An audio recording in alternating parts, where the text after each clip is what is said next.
Okay. Hi, everyone. Good morning.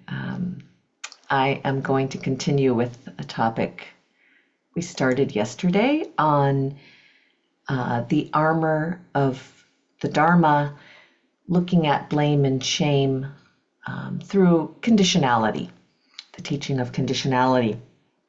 And blame and shame, this pair seem to have lifelong effects. Many of us can look at childhoods full of them, adulthoods full of them. They sometimes come separately, they often come together, but they can really be depleting and dehumanizing. It's really a situation that when we put on ourselves or put on others to be blamed or shamed, it's a dehumanizing experience. And I really want to look at it like in that kind of light. I pulled a quote from the internet, no author, but they said, whoever said this, the only thing people learn from being blamed is to become better at hiding their mistakes. So I've been thinking about that because I don't think it's the only thing you learn from being blamed, but I do think it goes in the opposite direction of the Dharma, which is trying to become less aware of or ignoring or like hiding a mistake, where we're going in the direction of trying to become more aware of mistakes we've made, of what others have made. Everybody makes mistakes. It's an imperfect world. It's impermanent and impersonal.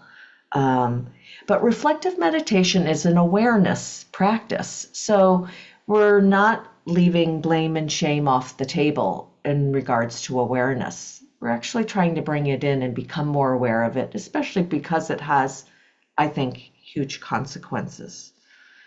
So I was trying to think of some situations of blame and kind of focusing on that a little bit more this morning. And first of all, being sick for over 10 days, the tendency to blame got activated. It just, blame the virus. Who gave it to me? Then who did I give it to? And it just wasn't a linear thing. I could remember in the past blaming God for something when like this would happen, that there wasn't a person I could point to or a specific thing that I could really take up. So a lot of times blame isn't linear. It comes in situations, and there's, again, more conditions than just one person or one fact or one thing. When we look at this kind of knee-jerk response of blaming. And then I really did realize, today is January 6th, and a lot of us were together on January 6th in 2020 and watched things unfold. And, I have a lot of sense of who was responsible, and something did happen and there was an attack. And that people were actually found guilty of what we were blaming them for. People who saw things unfold. And yet there's now going to be a time period where some of that is going to be pardoned or taken off the table. And that this kind of blaming and finding somebody guilty and then unguilty, that there's a kind of sense of ickiness around the whole thing. Like, where do you kind of get out of this kind of mess of, again, who did something that wronged, that was a mistake? And it just left me with an odd feeling this morning. And because of my somewhat muddled brain, I can't get further on my thinking there. So I'm going to just kind of put it in the middle. But where I could go further was at the bicycle shop. And we all have like these situations which really, stick with us. And in 2021, my husband and I got electric bikes, and I was sold an expensive lemon and from a bike shop, and it was very difficult to get some type of accountability from the owner and actually have a solution to the problem. And it's been a long time in the making. And the owner tended to treat people, not just myself, but poorly, others poorly, people who worked in the shop. And then other people in the shop, it seemed like it rolled off their back and they were able to come in and take care of customers and actually make things a little bit more right. So it was an interesting situation where I couldn't, again, just blame one person or have a type of outcome where it was fully resolved.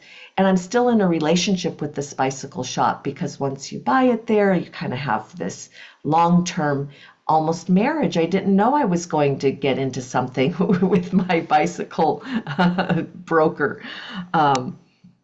But one of the things that happened is I found a workaround, and that immediately when I went into the store over the weekend, I felt the remembering the whole situation. It wasn't like I could forget it. It wasn't like it was gone. But what was gone was the anger and the resentment for the whole situation, the actually need to punish or want to have a different outcome. So in writing the talk this morning, the direction I went with conditionality is it's like a life insurance policy. Now, I'm also buying a life insurance policy. We're redoing our life insurance. But conditionality goes in the direction of having a whole life insurance policy that you have to put into it to get some value to accrue. And you really have to use it in order to move away from blame and shame. Part of the use is to keep listening in situations, that there's always more listening, there's always more to be known, and that you can't stop with your initial investigation of something. This is what I found that's a lifelong learning from conditionality, is when I think I'm done, I'm not really done yet. I might be done for the moment, but something comes back. I've got to re-look into it and reevaluate the new conditions and the new internal understandings that I have.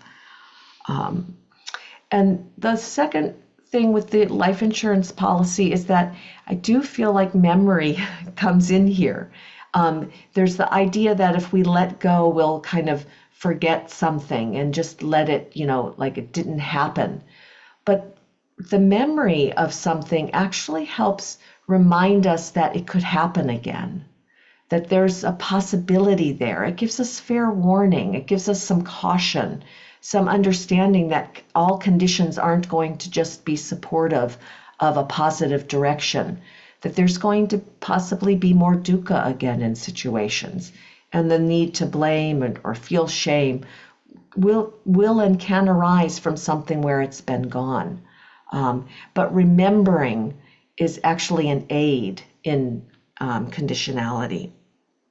And that this is a kind of one that we don't use these types of terms typically of forgiveness or an acceptance of what happened.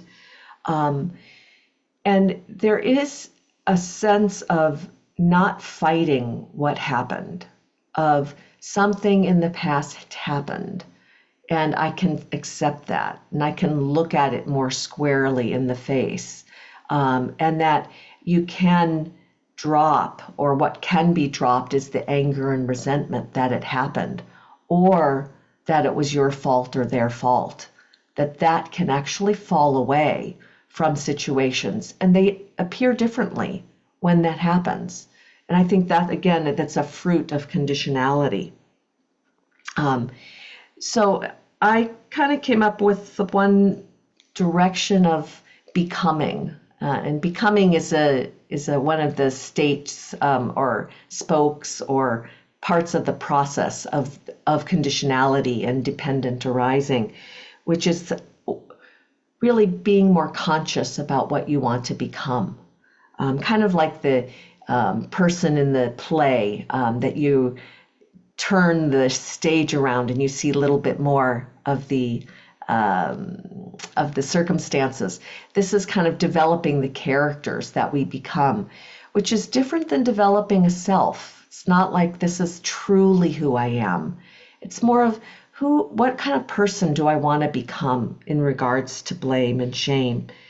And the direction I thought of this morning is I'd want to become a person who's making connections and trying to figure things out and trying to be part of a peace process with others.